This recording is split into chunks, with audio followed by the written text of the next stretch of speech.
Who will make the inaugural 12-team college football playoff? This is the College Game Day Podcast for Wednesday, August 14th. Rece Davis and Pete Thamel with you. Wednesday, August 14th, also known as Game Day producer Jim Gallero's birthday to all who celebrate. Jim does. So does his family. No one else does. But at least he got mentioned here.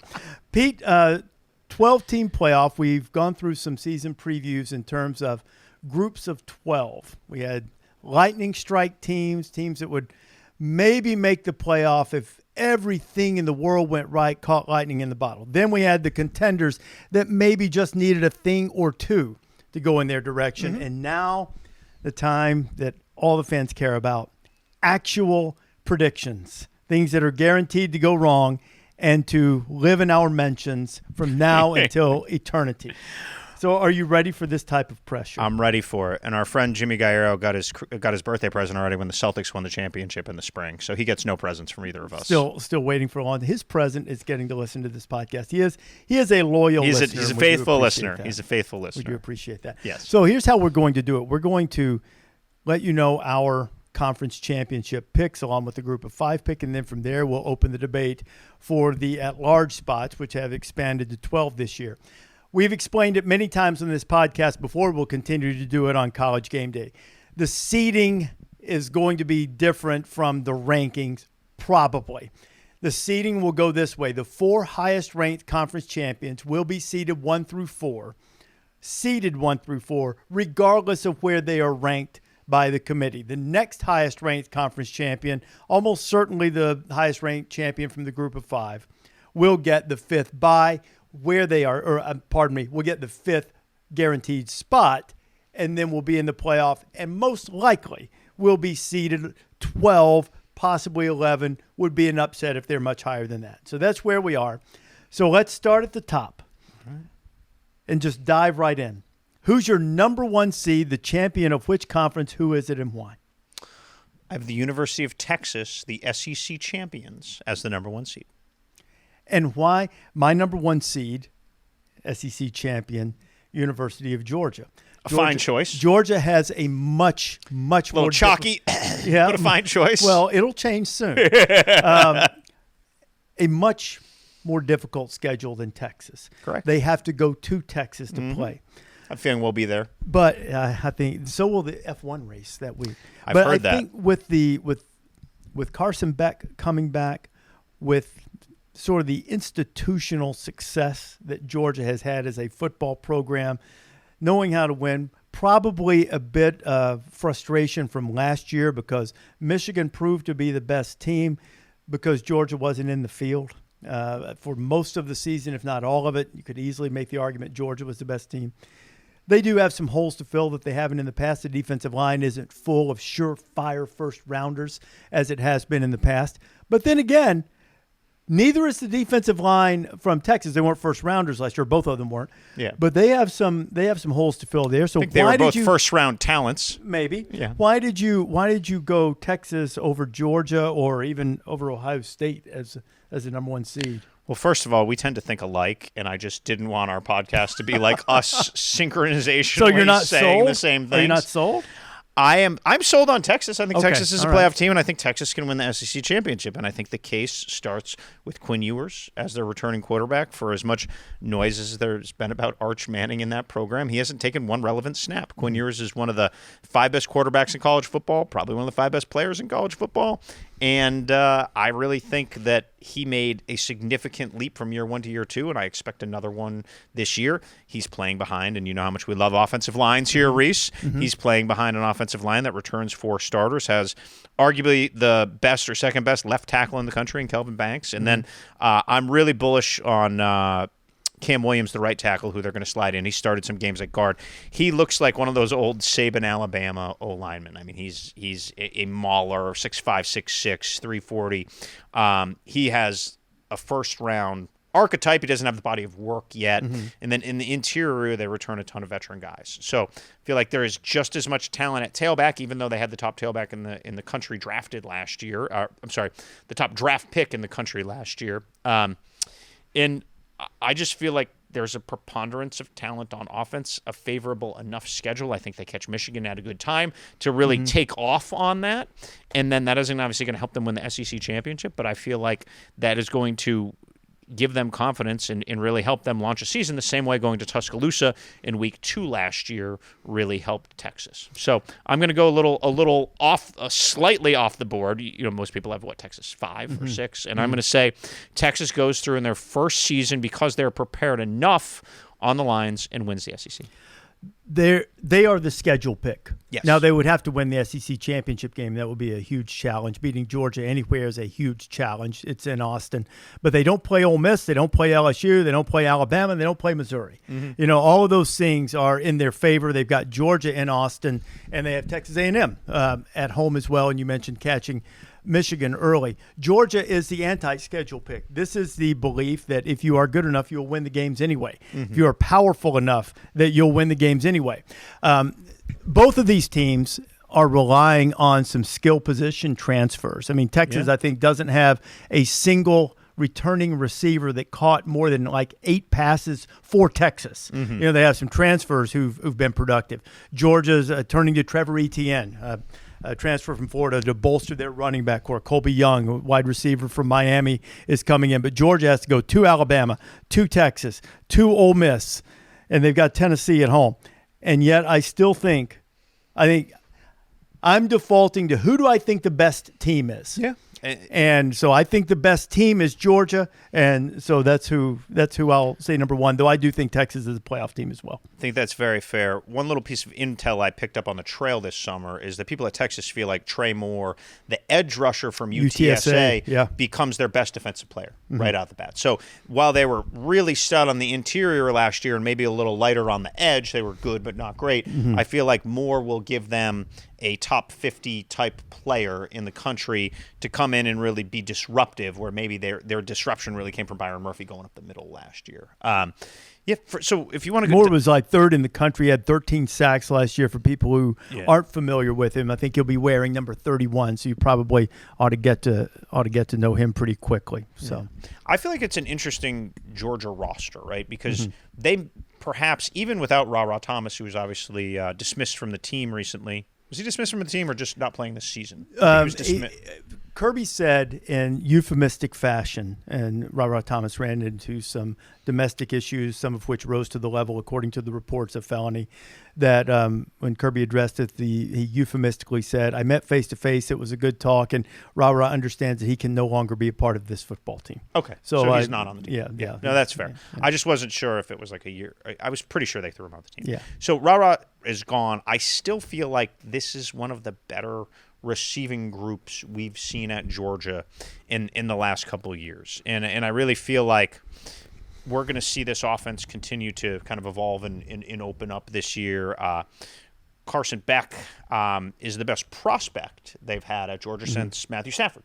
That doesn't mean he's going to be the best player, because that Stetson Bennett kid won some football games and was pretty good. But the case for Georgia, who I obviously have in the playoff, it's not like I think Georgia's going to fall off the cliff, is I think this is the best offensive line they've had there in the 20 years I've done this. I really feel like this is a stout group, Rece. When you really dial in, you're gonna see a handful of guys drafted off this line, and I feel like they can be smash mouth. ATN reemerges as one of the best backs in the SEC, just wearing some different colors at the cocktail party. And they're going to have a lot of time to throw the ball downfield, be it to Dominic Lovett, who I've heard has had a great offseason there. We saw how dynamic Dylan Bell could be last year, right? And the different ways and the creative ways they've used him. So there's been times during the Kirby era where it has felt a little bit like he tried to create the early part of the Nick Saban era, and I feel like those times are over. I feel like this is going to be a more wide-open offense. I think it's going to be an exciting Georgia season. I just feel like there's more rakes to step on for the Bulldogs maybe than anybody else in the SEC. Yeah, and they can – their schedule is difficult enough, especially the road schedule, that they can play well and lose. Yes. They don't have to show up flat necessarily, because they have some challenges. But a lot of confidence in this team. The receivers you mentioned, they use Brock Bowers beautifully at tight end. Now they have Oscar Delp. They've got Lawson Lucky. They've got Benjamin Yurcek, who transferred from Stanford. And a guy that you and I have followed a little bit, you say, okay, who's going to be that Georgia defensive lineman who's going to wreak havoc in the interior. I mean, you know about Mikael Yeah. Williams and other guys that they're going to have in terms of rushers. I'm still a believer in Nazir Stackhouse. Yeah. Maybe it's because you get things emblazoned in your brain, and that day against that red-hot Tennessee team with all of those NFL picks around him, 78 Stackhouse was the one that was dismantling the middle of the Tennessee offensive line. Yes. So, I don't think this is the best defensive line we've seen in Georgia when you look at past again, you're talking zits on the Mona Lisa considering some of the just dossiers of talent that have come in and out of there in recent years. But I don't feel like it's going to be the same type of marauding group. I feel like Mikael Williams. There's a little bit. I want to see it. It's a little bit like JT Tuilomoau. I'm not in mid-season form on that. Tuilomoau. Tuimoloau. Thank you. JTT, the star edge at Ohio State, who has all the intangibles and all the draft projections and none of the production. I feel like that's kind of what I want to see from Williams a little bit this year, too, is let's have the production match the reputation. They're both fine players who've been good players, but they're not like stand on the table, let's get excited about them, top 10 pick type guys until they have a wire-to-wire season of dominance there. I do think a guy the NFL really likes is Malachi Starks. I was just about safeties don't get NFL executives that excited. It's not a value position, but boy, he could be valuable. like a once a decade safety. Like he's really special. I was about to wrap Georgia by saying, just so our Bulldog faithful won't get upset, I'm going to say the name Malachi Starks to put a bow on it. So you think Texas number 1 overall SEC champion? I think Georgia number 1 overall SEC champion, and both of us have each of those two teams in the playoffs someplace. My second overall seed, Big Ten champion. Here's where Chalky McChalkerson stays here.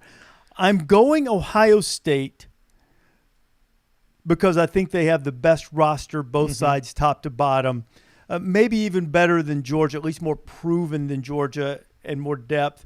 They spent a lot of money in the transfer portal. They've got 2 great running backs. My question about Ohio State's quarterback. And Will Howard was a sensational player at Kansas State, and around him they've got a lot of young talent that hasn't played a lot.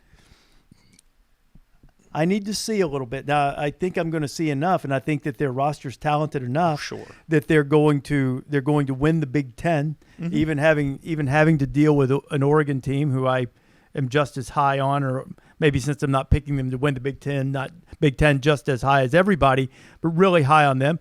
But, Ohio State has a very favorable, easy, non-conference schedule. They do have to go to Oregon. They have to go to Penn State. But, you mentioned Tuimoloau. They've got Jack Sawyer. They had Caleb Downs transfer in from Alabama, as safety, who is right there with Malachi Starks in terms of being a dynamic safety. They're going nuts about this freshman wide receiver, Jeremiah Smith, and that's not even to consider Emeka Egbuka and all of the other guys that they've got who are proven commodities. Travion Henderson, Quinshon Judkins coming from Ole Miss. They're loaded everywhere.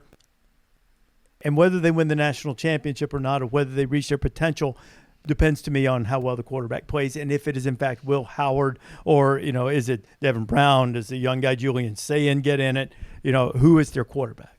Yeah. So I picked Oregon to win the Big Ten, and that is rooted in part. Now, did I do it with like full-throated conviction? No, but I feel like Oregon's going to be very good. You have Oregon in the playoff. I have Oregon in the playoff. I feel like where they are strongest is where I have questions about Ohio State. So I certainly agree with you. I think Ohio State will have the most players invited to the Combine this year. I feel like it's going to be a Michigan-ish amount, like 18 last year. Again, 6 or 7 guys on their roster at this time last year, we just assumed are going pro. So it's a very rare confluence of talent. You throw Caleb Downs in there, who could just be one of the 10 best football players in the country right now, regardless of position. I don't think we've talked about Tyleik Williams. He may be the best NFL prospect and the highest drafted player on Ohio State this year. He's obviously an interior defensive lineman. So that said, the Ducks have a quarterback who is proven, and they have a better offensive line.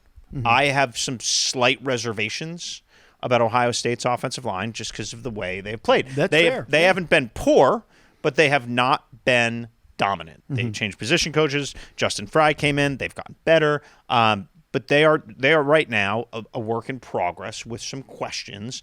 And in that league, week to week, I feel like I need to see that. Now, they do have the Michigan preseason schedule from the last couple of years, where they have 3 tune-ups to figure things out. They have Chip Kelly calling plays. He and Justin Fry orchestrated a run of elite run games while they were there. And they had very good backs. I think they had 3 or 4 straight years where they had tailbacks drafted.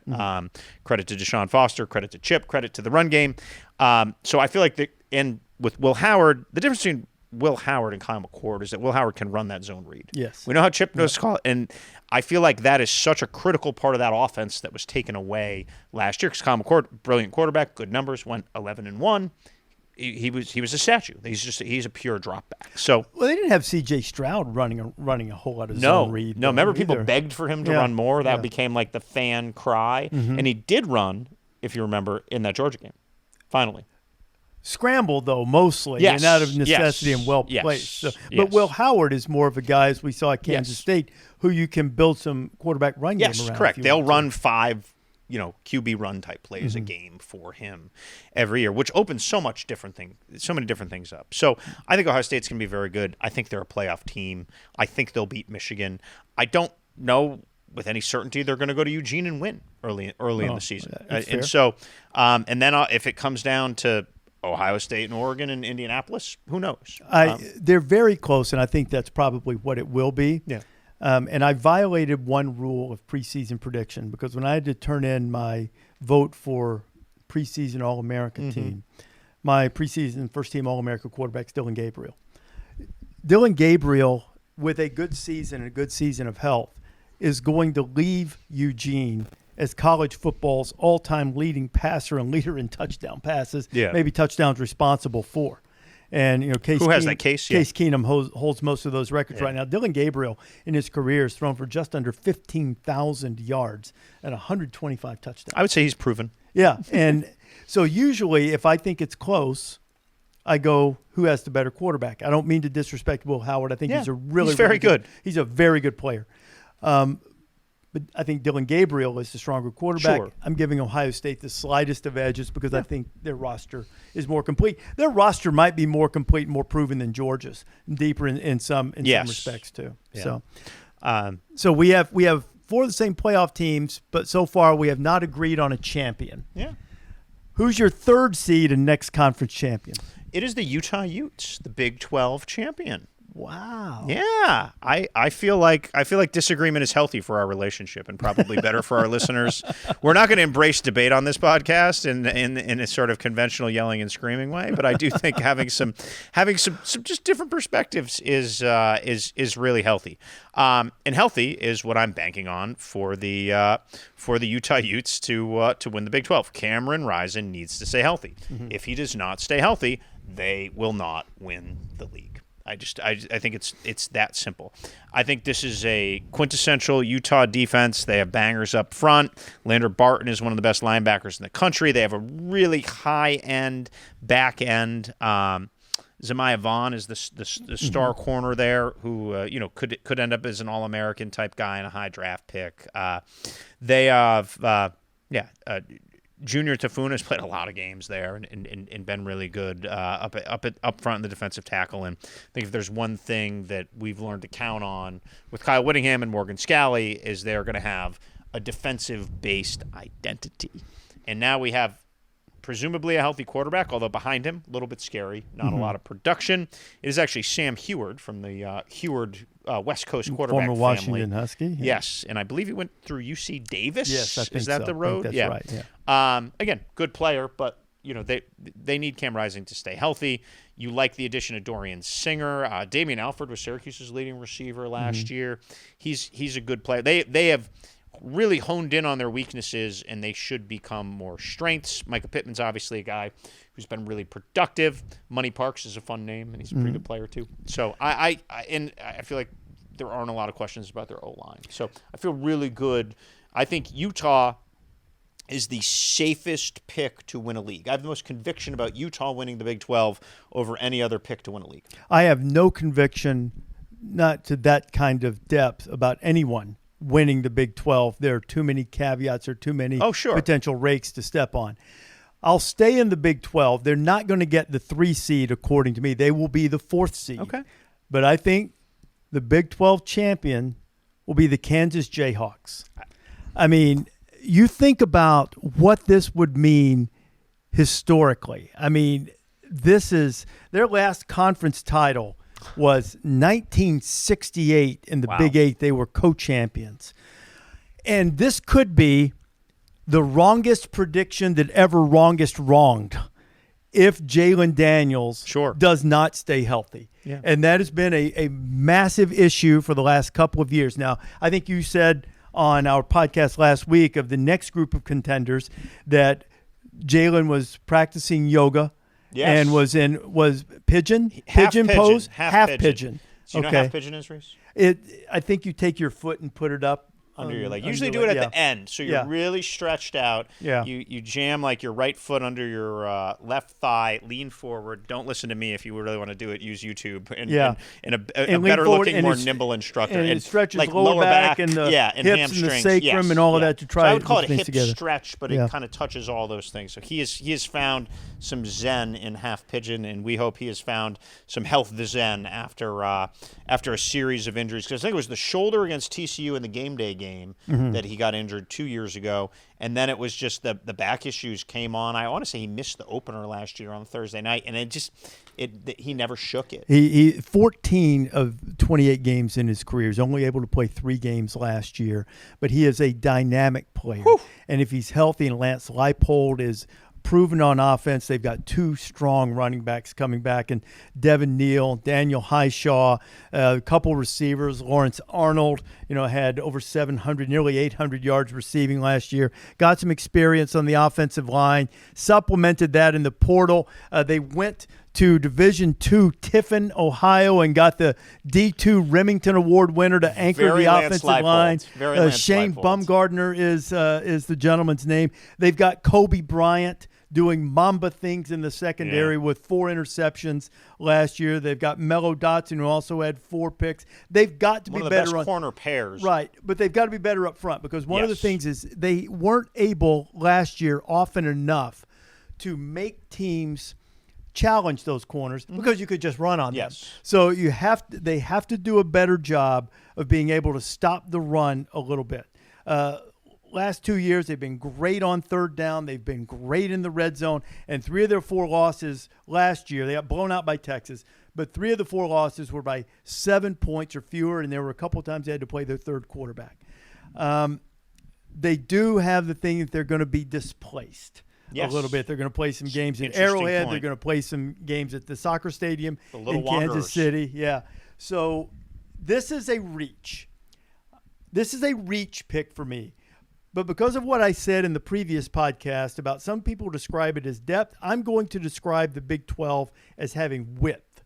Yeah. There are a lot of teams who are very similar, and depending on who gets the breaks and who wins the close games, that's where it's going to go.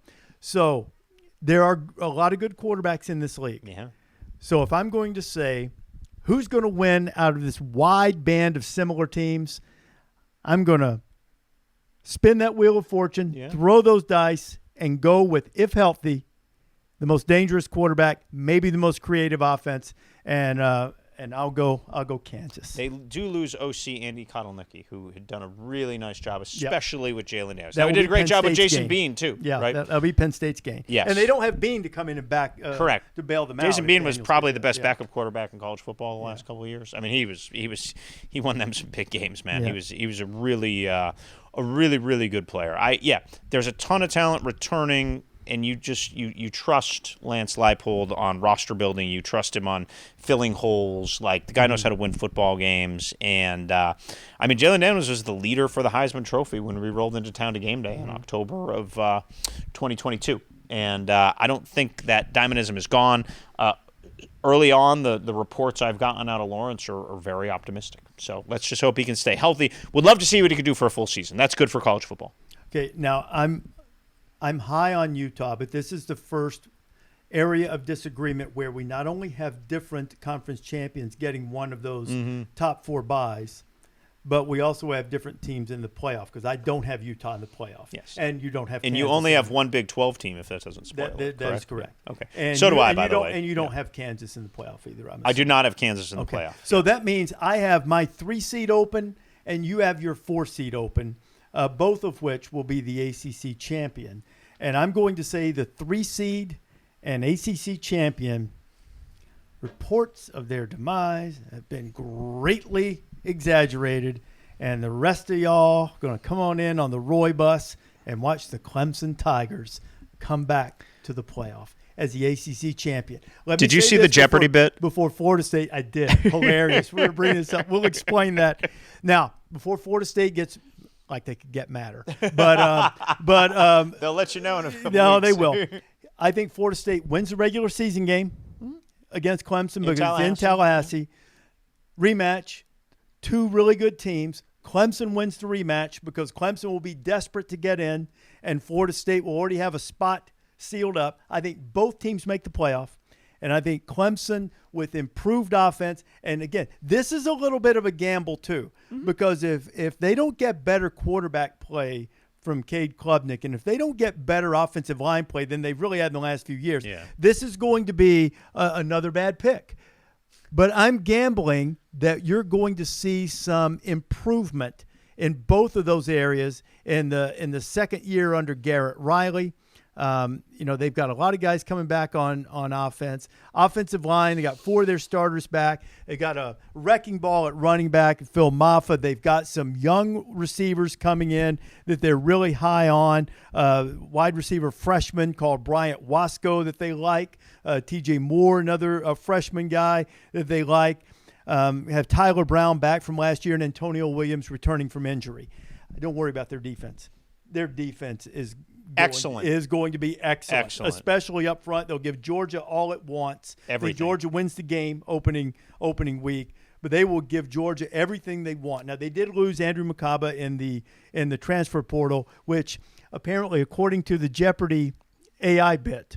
Why don't you explain? You started this. So what happened with the Jeopardy spoof on the social media? I saw it on social media. I don't know who did it. Whoever did. They're brilliant. Yeah, deserves a hat tip. You know how it is. It pops up on your phone. You look at it. You laugh. You share it with your friends and everything. There's a Jeopardy question with some general thing that would make you ask, what is the transfer portal? And they go to the 3 contestants, and there's 2 earnest-looking Jeopardy contestants, and then there's Dabo wearing his Clemson hat, looking there, just standing there, and then it's just like, dude, and everyone who reads the question knows the answer is the transfer portal. And nobody hits the buzzer, right? Yes, nobody hits the buzzer, and it buzzes out. And then Ken Jennings says, what is the transfer portal? And then it just moves. And Dabo just looks perplexed. Yes, Dabo looks perplexed. Can you imagine? What it's going to be like if Clemson does what I just predicted? Dabo, think of Dabo in the first college football playoff news conference. Yeah, poor little old Clemson. We got here. We didn't have any transfers. We didn't take any. I don't know about that. What that AI was saying about me on Jeopardy. We'll dive in on Clemson first, and then we'll go to my ACC I think that's pretty much where I stand on it. I think they're guys like Peter Woods, who was freshman last year, was really, really good on the defensive line. They've got really good linebackers. They got the freshman coming in because they still can recruit the old-fashioned way in Sammy Brown, who's a highly touted linebacker. So I think they're loaded, man. I mean, the question is offense. The question is quarterback and offensive line, and they still need some skill guys. They need those freshmen. Those freshman receivers particularly that I mentioned, they have to be able to make plays down the field. Yeah, no, and you mentioned Wesco. TJ Moore is another guy out of Florida who who is the caliber recruit they had been getting at the position. And I feel like the dip of Clemson, you can't even call it demise, right? But the dip of Clemson out of playoff contention just to being a mortal top 25 team, I can directly trace to the receiver position. Agreed. That's really where I feel like it was. We talked about this last year in the preseason on the podcast. I would say quarterback too. Yes, quarterback is taking a step back. They were generational at quarterback, and now they've just been okay. So and there was some scheme stuff there too. But I don't want to oversimplify it. But my number one reasoning above quarterback and above scheme was receiver. They did not have the dudes there, and they just had baller after baller, first round pick after. That was the best room in the country at that position for a handful of years. And it became a mediocre ACC room. The guys aren't bad players. They just weren't good enough to get you to the playoff. Antonio Williams emerged the first half of last season as a real dude. He got injured. A lot of optimism about him coming back. Tyler Brown, not a 5-star, just from local Greenville. They flipped him from Minnesota. Had a really productive freshman year last year. So those are two linchpins. Adam Randall comes back. The two young guys, I feel like this is their best group at that position in recent years. Cade Klubnik, it's kind of now or never for Cade Klubnik. Yep. And I do feel like Garrett Riley was an improvement there, but I don't feel like I'm sitting here telling you that he's the second coming of his brother Lincoln. That's all. I want to see more from them on offense, more from them schematically. Phil Maffa, great back. I don't love what they have behind him. I just think it's okay. And I can transition to foreshadow my pick here. I want to say one more thing about Clemson, if I could. Please. That football must be riveted to your rib cage. It must be riveted to your rib cage. They lost 13 fumbles last year. Only Texas State and Nebraska lost more fumbles. Now you may say, well, that's some bad luck because you're going to recover most of your fumbles, or at least part of them. And the stats tell you that generally speaking, over the course of time, you will recover about 50% of your own fumbles. Yeah. Clemson didn't quite do that, but they were close. They fumbled 22 times. Wow. Among the most in the nation. The football must be riveted to your ribcage. And before I let you go to Florida State, who I love too, it reminds me of the Lou Holtz story. He said a player would come back from fumbling, and he'd go, "What happened, son?" He said, "Well, I fumbled the ball." "You mean you dropped it and you didn't pick it up?" And it's like us giving you the money to go to the bank all weekend. You just put it on the ground and let somebody get it, so Clemson just put it on the ground and let somebody get it. So that's all. This other stuff is important. If that football is not riveted to your rib cage, $1 to Bill Curry, none of this is going to matter. Okay? Yeah, very, very fair. And those are the types of punitive mistakes you cannot make in week one. Yeah, and they made a bunch of them in the red zone too. Yes. Exhibit A, first week against Duke last year. Yes. Oh, 3 in the red zone and 2 block kicks. Yeah. I really feel like for Clemson, and we're not going to relitigate the transfer portal since we already brought up the AI thing, but I will say this. Part of the reason why Florida State has emerged as the best recent program in the ACC is because they have used the portal as a weapon. They had 10 players drafted last year, Rece. How many were in the portal? Almost all of them. 9. Yeah. Yes, 9. So, and again, that's not all like 1-year quick fixes. That's like they got a good sophomore from Mississippi State. He plays 2 years. Like that is great program management, great evaluation, great buy-in, great culture.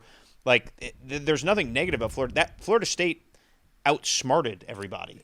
These players were available to everyone. They had the resources. They had the right infrastructure in football, the right general manager, the right people making the picks, and analyzing the roster, what they need, and going out and getting the best players. 58% of their starts last year came from guys who did not begin their careers at Florida State, came out of the transfer portal. There is an art to being able to put together teams and coach that way. Mike Norvell is brilliant at it. It reminds me a lot. I will use an NBA analogy a little bit. I've always been of the opinion that as great a coach as Phil Jackson was, Phil Jackson excelled doing things like this, taking great players, meshing them together, making them a team. Phil Jackson was great. We don't know if Phil Jackson could have done what, say, Lenny Wilkins could do. Lenny Wilkins, legendary coach, Supersonics, Hawks, and a number of other teams. Lenny Wilkins could have taken the 5 of us sitting in this room, you, me, Sean, Adrian, and Taylor Schwenk, master of making pulled pork barbecue. Lenny Wilkins could have taken us over the course of an 82-game NBA season and coached in such a way that we would have won 45 games. He could do all this. Not that Phil Jackson couldn't. It's just that Phil Jackson's brilliance, he knew, was getting these guys that he knew he could put them together. If you're going to use the portal the way Mike Norvell and Florida State have, you've got to be extraordinarily confident in your ability to take disparate personalities from different program backgrounds and meld them into one purpose going forward with a singular goal, and he's done that.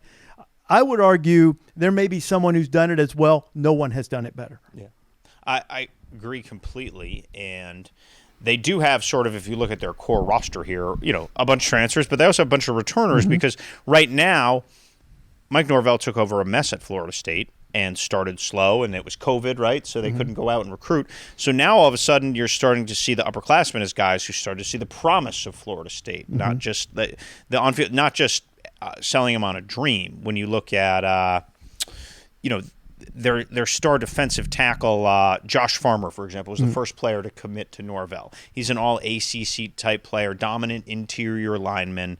My pick of Florida State is because I feel like they have the best offensive and defensive lines in the ACC. I feel like their offensive line, again, returns a ton of starts because even the guys who are going to emerge as new kind of day one starters have played a lot for them. Darius Washington, the left tackle.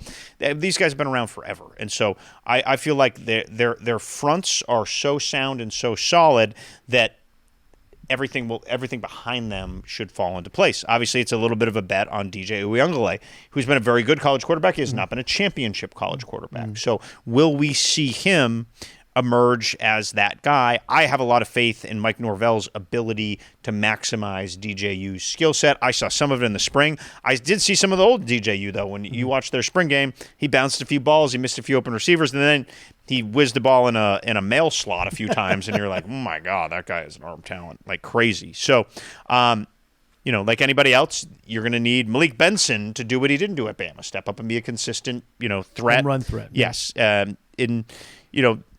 There's just enough talent wire to wire here. I really love Patrick Payton, the defensive end. He had 10 tip balls last year, which is a remarkable astounding amount. Our boy Bill Connolly loves the havoc plays, snap, when you call it some type of disruption, tip ball sacks, fumble recovery strips, whatever it might be.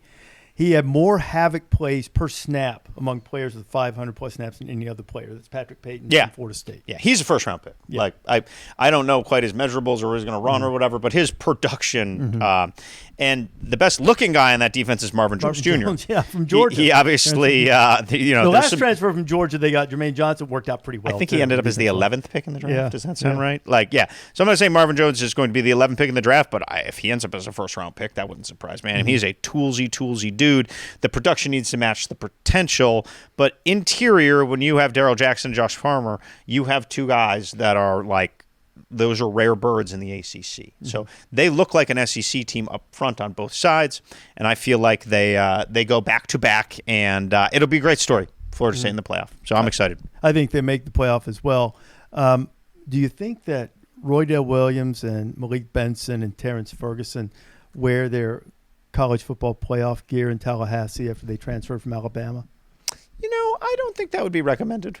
Yeah. I'd probably leave it in the box. I think that fan base is a little raw from that still, so I think they have enough self-awareness. I'm there's sure a bit on Twitter this summer about that kept popping up of kids going to camps. You go to, I'm going to make it up, UConn camp because we're sitting in Connecticut, and you're wearing UMass gear, and the coach is getting mad about it. That's become a consistent thing. So I think they live the camp circuit. They know what's wrong. I saw I was actually in Tuscaloosa to interview Saban after he decided to retire. I actually saw Roydell Williams and his family headed to Tallahassee. So they were shortly after that, and saw him in the spring game. And I watched you guys did a great job with. And also, Jalen Lucas, right from Indiana, is a really different kind of back, kind of a gadget guy. Yeah. So I think both of those teams make the playoff out of the ACC. So now, Let's go ahead and go our group of 5 champion, and then that way we can get down to the last team in. Okay. That'll be, who's your group of 5? It's almost like you've done these shows where you need to build drama for the college football playoff race once or twice, right? So I assume you think that the last automatic bid, which does not mean you'll be the 5th seed, just that you will get in the field. I assume you think that will be the 12th seed. Correct. I am placing Boise State as the 12th seed. I feel like they bring back the core of their offensive line. Ashton Genty is a top 3 running back in college football. The NFL views him that way. I think he made a really interesting decision to return to Boise that may be followed. He could have gone somewhere and made $750,000, and I think he knew he was a dominant back. He knew he'd get the carries. He knew he could showcase himself there and show improvement. And it's just hard to roll into like a big SEC campus and be a bell cow guy right away. And you're running against really good teams, right? Like at Boise, they play Oregon this year, but you're not, Arkansas is the worst team on your schedule in the SEC, and they would be the second best team on Boise's schedule. So I really feel like from a business standpoint, production wear and tear, in winning, NFL values winning, he made a great decision. Now you have a new full-time head coach in Spencer Danielson. There's a solid defense that returns. I have a lot of faith in Dirk Cutter, who was a brilliant hire at OC. That guy's seen all. He's been an NFL head coach. He's been the Boise head coach. He's been the Arizona State head coach. He's an elite developer of quarterbacks, whether that's Malachi Nelson or not. We'll find out here in the spring. That is certainly where the where the stars would lead us, but I don't think it's fait accompli yet either that it's going to be him. So I like Boise a lot. I feel like the pieces are there and the schedule's there for them to go and carry the momentum that they carried at the end of last season after they fired Andy Avalos, and Spencer Danielson gave that place like a real true adrenaline shot. Now I'm not going to count out Mad Dog Madsen in the quarterback race. He won them a lot of games last year. He's a good player. It is a true battle in camp this year. They're not. Boise's not the kind of place that's just going to give a guy a starting job because he had a lot of stars by his name in high school. But I'm excited to see what they can do. There's a lot of talent returning. It's a good roster. I like Boise as well. Liberty made the New Year's Six game last year as an undefeated champion. They've got Caden Salter back. They've done a tremendous job. They've got guys coming back for Jamie Chadwell in the second year. They could. I don't think their schedule will get them there. We've talked about this. I think the committee probably had a little bit of a lapse in judgment, maybe an oversight is a better way to put it, to go with Liberty and went with the 0 there. But to their credit, it's hard to go undefeated. I don't care who you play, they did. I think their hardest game this year is at App. It is. Right? Yeah. It is. I also like Texas State. I think they've got Jordan McLeod, who transferred from JMU, quarterback. G.J. Kinney is probably a rising star in coaching. I think they could do it. I think USF with Alex Golish in his second year there, and quarterback Byron Brown, who I like Byron Brown. He had a 3,000, 1,000, I like not Byron including Brown. sacks, rushing, 4,000 yards of offense before you take away the sack yardage. They've got a tough schedule. I think they've got Alabama and Florida State, I think, pretty early. I want to say they play Miami. Maybe it's Miami. You're right. Let me double check. You're right. My mistake. Not Florida State. It's Miami. Got Alabama and Miami early, but they just have to win their league. They don't have to win those games. They could just make some noise. But I think the team that's going to come out of there as a Group of 5 representative, I'm going to go with Memphis. Yeah. They've got Seth Hennigan coming back at quarterback. They've got Rock Taylor, who had over 1,000 yards receiving, dangerous guy. And perhaps Ryan Silverfield learned from Mike Norvell, the former coach at Miami. Yeah. Because among the 29 guys out of the portal that he took to supplement his roster at Memphis, he took Tennessee's leading tackler in Elijah Herring and South Carolina's leading rusher in Mario Anderson. I'm gonna say Memphis, coming off a 10-win season, gets that last spot. This is what I was thinking. They are at Florida State. Yes. On September 14th. They have to go to USF, which is one of the reasons that I think USF could get in there. They have to go to UTSA, who also could be in this mix a little bit. They have to go to Tulane, who may be rebuilding. So they've got a little bit of a dicey road schedule, but I think with some of the experience they have, with all that FedEx NIL money coming in, that we're in good shape. We're in good shape there. So I'm going to say Memphis gets the 12th, the final automatic bid, and the 12th seed in the playoff. Hard to disagree with a lot of the logic there. I'm just going to go with Big Blue. All right. Either way, they'll enjoy getting their shot. Okay, now we've got. By the way, don't look. No, I've looked over there. Don't look. We're going to do a milk taste test soon. Yes. And I'll the real hardcore listeners of the pod. Because I don't believe, for your own good and your own health, only drink milk that comes from a cow or possibly from a goat. Other things aren't really milk. They're like glorified water. I mean, an oat can't be milked. An almond can't be milked. Certainly soy cannot be milked.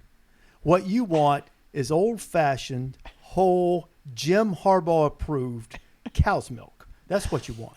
But Rece, can we walk through what you've drank today to give your liquid expertise? What liquids have you put in your body today? I had a coffee.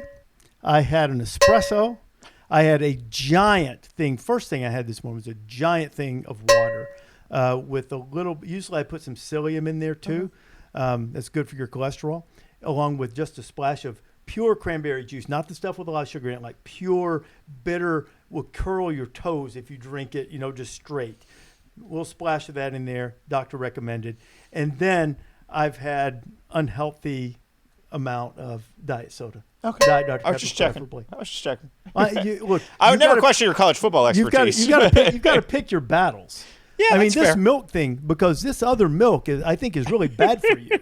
The other things, there are preservatives in this diet soda. Milk. Yeah. There are preservatives in the diet soda that might help you. It might help. Hence the term preservative. Yes. It might help really you know if, preserve and persevere. The health experts I follow on Instagram don't tend to lean on that verbiage, but you never know. Oh, well, my goodness. Let's by all means listen to all of the health experts on Instagram. Nothing could go wrong there. What could possibly go wrong with the health experts on Instagram? You know what? I'm just going to go cancel my health insurance right now and just follow health experts on Instagram. We've got to get you in one of the Fansville commercials. I already got in trouble for being facetious like that. And then a notable former anchor here said sometimes I was too subtle for my own good. But what does he know? He's lost his mind anyway. But I'm not going to call his name anyway. But he's still a friend. I appreciate subtle. He's lost his mind. But I made a facetious joke about another thing that was not milk that people deem far more serious, and I didn't really get in trouble. I apologized like Harbaugh apologized. You did. They told me to apologize, or they didn't tell me to apologize. They said to explain, and I said, I do not apologize, but here's the explanation. So maybe that's why. See, Jim and I believe that apologies should be sincere and milk should come from a cow. Me and Harbaugh, baby. Is there going to be a notice of allegations on your milk consumption? Maybe on my diet soda consumption. I'm glad I've taken this off the rails. We have to pick a few more playoff teams still. Anyway, I do think we overlapped on a bunch of these though. So we did. We've already got two teams from the Big Ten. We tackled Georgia and Ohio State. I'm going off my non-champions. So we really have like 5 teams each that seem new to me here. Okay, so I will give you one right off the top here that I believe will be the number 5 seed, meaning the first seed that does not get a bye. They will play whoever the 12th seed is, and they will have a home playoff game, and this will delight the masses. Hotty toddy, gosh almighty. Woo! Who the hell are they? Hey, flim, flam, bim, bam. Ole Miss. Bye, dang. I already said one bad word. That's way too many for a podcast. I like to keep this PG, if not G. But at any rate, I think Lane Kiffin and the Rebels have a sensational season. Jackson Dart is back. They've got, depending on how you count it, about 20 starters coming back. Dart threw for over 3,300 yards. He can run the ball. They're good at running back, even without Judkins, with Ulysses Bentley coming back. They got a double transfer coming back to them from Miami. Running back Henry Parrish, who started at Ole Miss, went to Miami, back at Ole Miss now. They got Ja'Cory Croskett-Merritt, who transferred from New Mexico after getting nearly 1,200 yards on the ground. They got guys coming in on the defensive line to help them. Princely Umami-Ellen from Florida. They got Walter Nolan, who was a highly touted recruit from A&M. That's where they've had their shortfall: size, power up front. They got Juice Wells from South Carolina to come in and help them on offense. He's tremendous. I think Ole Miss is going to have a great year. So I'm pretty bullish on Ole Miss. Said this last year from the Rose Bowl after they were playing. They thought they would have Judkins back then, but just a number of guys they had returning. Were they a top 5 team? Put my money where my mouth is, but only do so if you can afford to. And remember, there is always a risk when you do such a thing. But I will take Ole Miss as the 5th seed. We've got several of the same teams. Who else do you have in this playoff as an at-large? So I would say Georgia and Ohio State. So we've discussed them plenty. They would come in right in host playoff games in the at-large in mind. I guess my first surprise one would be, because I don't have Ole Miss, I have Missouri. Now, again, fair. In modern college football, there's always going to be large areas of uncertainty. I have a lot of questions about Missouri's defense, especially at corner. But I do feel like there is enough on the offense at O-line, at tight end. They have arguably the most dynamic player in the country in Luther Burden. You can make a Zachariah Branch thing, but he has not produced. Luther Burden has produced. Yes. He's produced excellent in his freshman year, and he was elite last year as an all-SEC type guy. So I feel like he can take a step, and the schedule is paved for Missouri to do this. So, again, Blake Baker's gone on defense. There are questions. I'm not going to, do that, but the schedule allows them, a little bit like Ole Miss, quite frankly, the schedule allows them to find themselves and then to put the hammer down when they need to. Our last pod, when we talked about the teams just on the edge, I told you I thought Missouri would be the first team out, so I won't be surprised at all if Drink's Tigers end up making the field. So here I have Ole Miss as the highest seeded unlarge, which would mean home game. We've talked about Oregon. I have them as the next seed as an at-large. That would mean home game. Texas, you have them as conference champion. I have them as another at-large team from the SEC. Home, that would see 5-12, 6-11, 7-10 would give them a home game. And then Texas would get it. And then the last home game I have is another team we've already talked about, and that's Florida State. Yes. Florida State as the other team from the ACC, if Clemson does indeed win the league, would get the final home game as an 8th seed. So I have Miami there. You have Miami as the final home game? And we've talked about these picks on the pod when we do our picks pod every Friday with our friend Stanford Steve, and those are the picks you make, and then you immediately go in the fetal position because you hate the picks. And I always pride myself on avoiding those picks, but I feel like for the playoff there had to be one of them. And so I'm going to take Miami, bet on just pure talent. Talent brought in at quarterback, talent brought in at tailback, talent returns on the offensive line, talent brought in at receiver. The defense is, again, pretty salty. I just feel like at a certain point you can accumulate enough talent to overcome the odd late-game clock mismanagement, to overcome some of it seems like their coordinator issues are over. It feels like Mario has the right guys in place there now. I don't say it with conviction, but I do feel like talent will win out. I feel like they can go to Gainesville and win, get a huge amount of momentum starting there early. But that is definitely one of those picks by nightfall on opening weekend. I could have pangs of regret, but I look at wire-to-wire talent at Miami. I think they're ahead of Clemson, and that's why I have them there. That leaves us with 3 spots, 9, 10, 11. At number 9, and going to Tallahassee for an on-campus playoff game because, well, of course it has to be this way. I've got Alabama and Kalen DeBoer in the first year going to see Florida State, and, I mean, there might be a little juice around that game. There could be some juice. The Greg Byrne Bowl, is that what you want to call it? Greg Byrne's post-Christmas plans, New Year's plans. That would be fun. And, I mean, look, there are going to be some monster playoff games. And I have no idea. I haven't talked to anybody at GameDay about where we're going to go and how we're going to pick. All I know is wherever we end up is going to be awesome. Be fun. Yeah. Is it going to be Wisconsin in the snow? I'm just making it up. Is it going to be some crazy matchup? I'm looking at what I have here. Like maybe it's Penn State, Notre Dame or something like that. Like I just feel like, boy, there could be some awesome, memorable sort of games that may have been played before on occasion, but just really, really cool matchups. I feel like anytime anyone puts Ole Miss in a playoff game there, it's just like the party of the decade, right? So as we've talked about the season and the excitement around it, those first round home playoff games just add this new layer to the sport that I can't get enough of. As for Alabama making the playoff, there will be some bumps in the road when you make this type of transition, when you lose players of the caliber of Caleb Downs to the portal, when you lose some of the couple of guys that got drafted, especially in the secondary. And Nick Saban has said that on SEC Media Days coverage that secondary was the biggest question. They're having to rely on some transfers there. I appreciated his honesty. Yeah, Damani Jackson coming from USC, Keon Sabb from Michigan, just to name a couple. Also, they have a star-studded class of freshman DBs. And receivers are also improving, but they've got the offensive line. They've got two emerging stars at running back in Justice Haynes and Jam Miller, and they've got Jalen Milroe, who, if we know anything about a Kalen DeBoer offense, they put the quarterback in the very best position to succeed. They get Georgia at home. They have to go to LSU, have to go to Oklahoma, and have to go to Wisconsin. Yeah. It's not, and they have to go to Tennessee. Difficult, not overwhelming, and with a 12-team field, they probably have enough room to lose 2. Yes. Which they probably will. And maybe if they lose 3, they probably won't make it unless they lose all 3 the way they lost the games a couple of years ago when they didn't make it, last place, stuff like that. So I've got them as the 9 seed going in. You had Miami.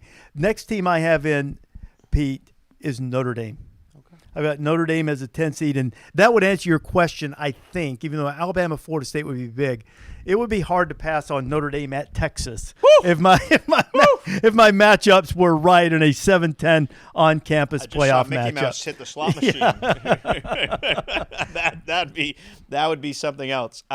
So I have Notre Dame as my 11, and I have Penn State next there. So again, we can talk about those two teams because I have Penn State in as well. Yeah, we're kind of in the same in the same neighborhood there. You want to start with Notre Dame? Sure, start with Notre Dame. So as we mentioned on the pod the other day, and we'll see on Game Day here in a few weeks, I did a little fishing trip with Riley Leonard, so I've got a pretty good beat on Notre Dame. We did just find out in the last week or two that Notre Dame's starting left tackle, who was supposed to be extremely talented, but also was very supposed to replace new. Joe Alt. Correct. Yes. Yeah, he's gone. And look, they've recruited really well at that position, and they've earned the benefit of the doubt. There's some crazy statistic that you probably have that I don't have off the top of my head of like consecutive tackles drafted and how much money they've made at Notre Dame. So obviously that was Charles Jagosh, and I may not be pronouncing that right, who was hurt in the first week of camp and gone for the season. Torn pec. Yes, that's a big loss because again, he projected to be very good. He's a redshirt freshman. He was a big recruit, but like he was an unknown. So now it looks like it'd be Sullivan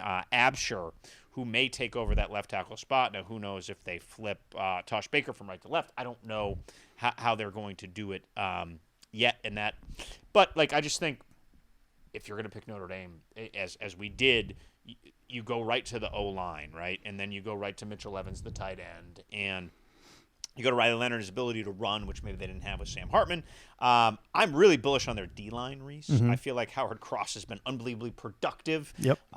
So is Riley Mills. And I think their receiving core at Notre Dame has been a lot like Clemson's the last few years. It has just sort of been predictably pedestrian and held them back. It feels better this year. They've gone to the portal to really go get some established guys. But I feel like Jaden Greathouse, if he makes that jump, and a guy like Chris Mitchell or maybe Bo Collins, who never quite found it at Clemson, can go there and do it. So anyway, I think it's a very good Notre Dame team with a manageable schedule. And Marcus Freeman did tell me this spring that he does occasionally drive by the stadium and think what it would look like in the snow. So we would have them on the road, but it would be really fun to have Notre Dame at home for a playoff game. That would be sensational. On that defensive front, they got another transfer from Duke, not just Riley Leonard. They got R.J. Oben coming in there. Really productive. Outside of Will Johnson at Michigan and Travis Hunter at Colorado, I think you can make the case that maybe Benjamin Morrison is right there, maybe the third best best corner. You're talking ultra elite cornerback. Picked first. I know that somewhat is a subtle dig at your man crush, Will Johnson. No. I mean, Morrison's a great player. He's a really good player. I can man crush on him too, and just make it the year of the corners because I like both of those guys. And I like Travis Hunter, obviously, as everyone does at that position as well. And among the wide receivers that you might see, what if you see O'Reilly Leonard spinning the magic bean to Tyler Buckner? Isn't Tyler Buckner back to play lacrosse and he's back and he's going to play receiver, right? I believe Tyler Buckner started that god-awful set football back Alabama USF game. Am I right about that? Yes. And so when you mentioned that, I was actually going to make a joke, and we were just was flying and I didn't. But yes, Tyler Buckner, after I believe he won a national title in lacrosse, right? He did, yeah. So, being a Syracuse grad, I got a little lacrosse affinity. So, like a guy who can do that. So, yeah, he's back there. That would be, if they're up big against a MAC school in September, that'd be a pretty fun moment for that fan base if those two connected for a touchdown pass. You mentioned the offensive line, and it has always been good, but it's also one of the least experienced offensive lines in the country. Yes. And opening at A&M will not make it easy because they have a strong defensive line. But they sort of bookend their season. They start with A&M. They've got to go to SC at the end, but obviously the huge game, which, unless they're undefeated when they get there, the huge game that might tell the tale about whether they get in is when Florida State comes in on November 9th. I got a feeling we don't have a crystal ball that we could be wearing scarves in South Bend that morning. That would be quite the scene. Yes, Notre Dame was awesome last year. When we were there, they awesome. Put on a great show. One of the underrated crowds because you start thinking James Madison, some of the huge. Notre Dame was Colorado was great. Notre Dame was sensational. Awesome. And every time we've been to Penn State, it's been great too. You and I both have them in the playoff. They have to be better on offense. They have to throw the ball down the field. I'm gonna look at this stat so I make sure that I get it right with Aller last year in the big games. Against Michigan, 70 yards passing, 191 against Ohio State, and it didn't feel like 191 from watching on the sideline. Can he produce in big games? Will he throw it downfield? Will Penn State make big plays? You mentioned Andy Kotelnicki from Kansas now going over in his first year as the offensive coordinator. They also have a new defensive coordinator in Tom Allen, former Indiana head coach, who takes over for Manny Diaz, who's now the head coach at Duke. You kind of know what you're going to get on defense, I think. Now, you feel like they're still going to be good. They've been elite under Manny the last couple of years on defense. Carter's a game record. But offensively, they've got Nicholas Singleton, they've got Katron Allen, but they're looking for as sort of a theme with they're looking for playmakers on the outside, and they also have to get Aller to be less risk aversive. He threw 25 touchdowns and only 2 interceptions. That's great. But if you're so risk aversive that you're also not giving yourself enough chances to make big plays, I think the new offensive system will alleviate most of that. Do you agree? I do. Look, when I think of that Michigan game last year, it just didn't feel like they attempted to pass beyond the line of scrimmage. No, some of that was scheme, but some of that may have just been Aller not being comfortable taking risks, right? It was an elite defense they were facing, and I think part of a player's maturation in college is understanding risk management. That's an intuitive thing. That's a hard thing. It's hard to coach. It's a feel thing, and so Andy Kotelnicki is a really creative offensive coach, and with the talent they have at tailback, I'm a little worried about their tackles because they got 2 new ones. But I feel like the O-line, Phil Trautwein has built that thing from a weakness to a strength now, and they're going to be fine. They're going to be fine there. I think Julian Fleming gives them a burner. And from Ohio State, from Ohio State, former, I believe, #1 overall recruit in the country, or perhaps, depending on the service, #1 receiver in the country from Pennsylvania. So there's there. I think Tyler Warren could be or is one of the best tight ends in the Big Ten. I feel like that is the kind of guy that Andy will find ways to use creatively and be good. But yeah, again, I have Penn State there. I like Penn State, like everybody else. There are a few. You have to make a few logic leaps to really push them in there and be convicted about it. They avoid Michigan, Oregon, and Iowa on the schedule.